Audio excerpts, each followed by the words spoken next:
Hello guys! Hello para sa lahat ng Aries. Aries, welcome dito sa aking channel, Kapalaran 888. Welcome guys.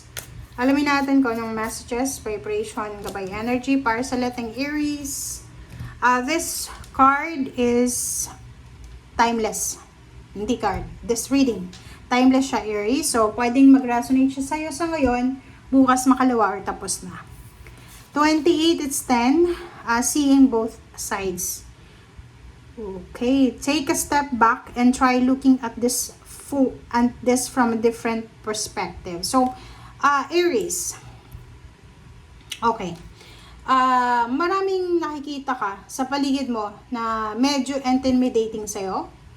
Medyo nakakainis, medyo nakaka-intimidate, nakaka-trigger, nakakatakot, nakakabanas, nakaka-impatient, 'di ba? Parang gano'n. So dito sinasabi ng baraha, breathe. Okay? Relax, pause, breathe. Kailangan mo 'yun, Aries. Hindi ka dapat nagpapadala sa emotion mo. Kung nasaan ka man sa ngayon, maybe it's because of the weather, pwedeng because of lack of money, lack of communication, financial, emotional problems. Kailangan mong i-address yan. Okay? So, dito sinasabi na step back. Take a step back. Okay? Mag-step back tayo. Like for example, okay, sa pamilya. Okay, simulan natin sa pamilya. Sa isang pamilya, hindi yan nawawala. Magkakapatid. Pwedeng nakita mo yung kapatid mo na, yung kapatid ko na to, selfish. Step back. Mag-step back ka. Kung naisip mong selfish siya, tanungin mo yung sarili mo, bakit siya selfish? Okay? So, isipin mo yung sarili mo, ganun ba ako? Ganun din ba ako? Or siya lang? Kasi minsan, alam nyo ba, yung perspective ng tao, iba-iba yan eh. Kasi minsan, may kinaiinisan tayo sa isang tao na meron din tayo. Parang ganun. So, mag-ingat ka, take a step back, para hindi tayo makagawa ng desisyon or ng action na makakasira sa reputasyon natin, at the same time, makakasira sa pamilya natin. Okay? And be patient. Yun, be patient and iwasan natin yung pagda-judge, iwasan natin yung pagiging perfect, ganyan. And just go with the flow. Kung anong nakikita mo, tingnan mo lang. Basta hindi naman apektado yung araw-araw mong pamumuhay, okay lang yun. Okay? Lighten up. Diba? Last quarter moon, Aries and Leo, sinasabi lighten up. You lighten up. Huwag kang masyadong hard sa sarili mo. Masyadong high blood. Okay? Parang, like, mabilis uminit yung ulo mo, mabilis kang mainis, mabilis kang ma-disappoint, mabilis mawalan ka ng interest. Ano ba? Mabilis. Sobrang bilis. Na parang feeling mo, may ganun na sitwasyon eh, especially kung babae ka na may hormonal imbalances ka, or pwedeng menopausal ka, or pwedeng lalaki, may mga hormonal imbalances yung lalaki, like may mga thyroid problem, liver problem, parang ganun. Or talagang may mga emotional problems or financial. Yung parang lahat ng tinitingnan mo, nakakainis. Lahat ng nakikita mo, nakakasuka. Parang gano'n. So, dito sinasabi na cool ka lang. Relax.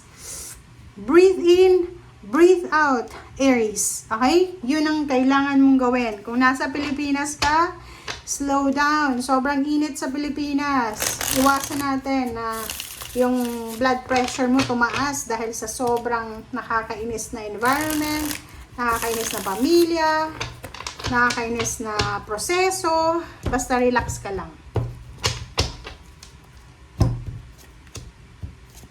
Okay, first two cards tayo. King of Cups and Three of Wheels. Nakikita ko sa'yo dito, meron kang partnership, collaboration. It's either friendship, partnership, or any collaboration with someone else na sobrang magdadala to sa'yo ng happiness, peace, and harmony. So, nakikita ko pwedeng yung asawa mo, pwedeng mga kapamilya, ka-business partner, ka-teamwork sa trabaho, or kung sino man siya. Okay?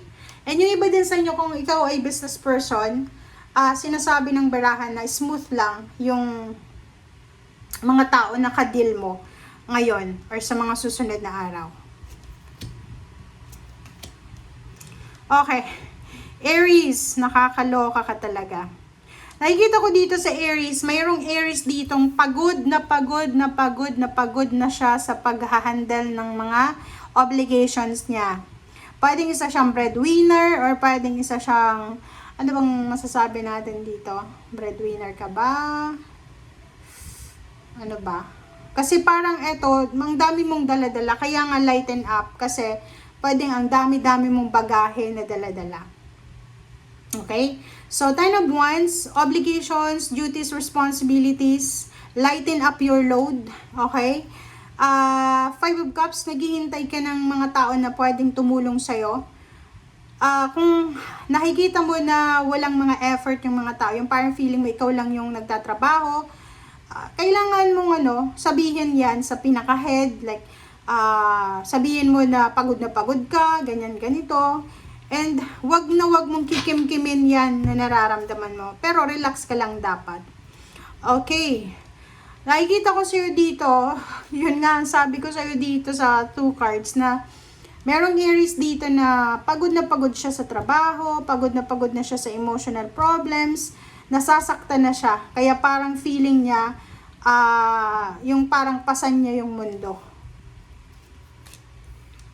Nako, Aries. Kaloka ka. Sinasabi ng Brasio dito, Aries, umiwas ka sa gulo ha. Umiwas ka sa pakikipag-away, pakikipagsagutan, lalo na sa mga kapamilya mo. Lalo na sa ibang tao. Okay? Umiwas ka. Like, may mga tendency na magsagutan kayo or pwedeng magkaroon kayo ng misunderstanding. Umiwas ka sa mga ganyang klaseng sitwasyon. The Chariot, sinasabi ng Brasio dito na if in case na may mga ganyang klaseng sitwasyon na hindi maiiwasan na pag-aaway, as much as possible, i-withdraw mo na lang yung sarili mo sa, sa sitwasyon na yan. Okay? Nakikita din natin dito, merong Aries na parang gusto niyang mag-travel, or parang gusto niyang lumipat ng tirahan, or parang gusto niya ng pagbabago. Pero, ang nakikita ko sa'yo dito, kailangan mong mag-stay sa kung nasaan ka man sa ngayon. And Aries, ang last 2 cards mo dito, sinasabi ng bara sa'yo na yung pagkakaroon natin ng masaya, tahimik na buhay, kalmado, peaceful na buhay, sa ating desisyon yon. Wala tayong dapat nasisihin na ibang tao sa mga nangyayari sa buhay natin. Like for example, kung gusto mo ng tahimik na buhay, hanapin mo yung tahimik na pamumuhay. Pero kung gusto mo ng kaguluhan, hanapin mo yung gulo. 'Di ba? Ganun naman talaga yung logic ng buhay ng tao. And yung sasabihin ng iba na kahit umiwas ka sa gulo, kung talagang hahanapin ka, okay, hahanapin ka talaga ng gulo. Pero kung pag-aaralan natin yung disiplina sa sarili, umiwas tayo talaga. I-withdraw natin ang ating sarili sa mga gulo na yan, may iwasan natin yan. Okay, so thank you guys for watching. Bye!